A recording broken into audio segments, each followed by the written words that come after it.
Daily current news में अभी की खबर है, नॉर्थ स्ट्रीम पाइपलाइन में हुआ विस्फोट। वॉल स्ट्रीट जर्नल की एक रिपोर्ट में दावा किया गया है कि यूक्रेन द्वारा नॉर्थ स्ट्रीम पाइपलाइन में विस्फोट किया गया था। बता दें कि इससे पहले यूक्रेन एवं रूस संघर्ष के दौरान सितंबर 2022 में हुए विस्फोटों से यह पाइपलाइन बुरी तरह क्षतिग्रस्त हो गई थी।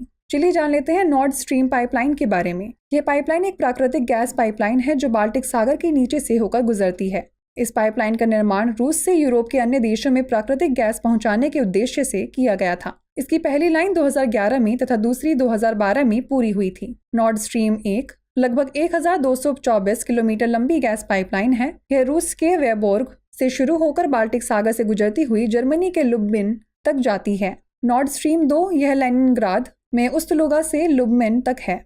आइए जान लेते हैं रूस यूक्रेन संघर्ष के इतिहास के बारे में। जब वर्ष 2014 में रूस ने जल्दबाजी में जनमत संग्रह के बाद क्रीमिया को यूक्रेन से अलग किया, तब से दोनों देशों के मध्य तनाव है। यह एक ऐसा घटनाक्रम था जिससे पूर्वी यूक्रेन में रूस समर्थित अलगाववादियों और सरकारी बलों के बीच संघर्ष शुरू हो गया था। बता दें कि यूक्रेन की नाटो सदस्यता का मुद्दा ही दोनों देशों के बीच युद्ध का कारण बना था। वर्तमान रूस यूक्रेन संघर्ष वर्ष 2022 से चल रहा है। हाल ही में यूक्रेन द्वारा रूसी क्षेत्रों पर किए गए नियंत्रण के कारण इस संघर्ष के तीव्र होने की संभावना है।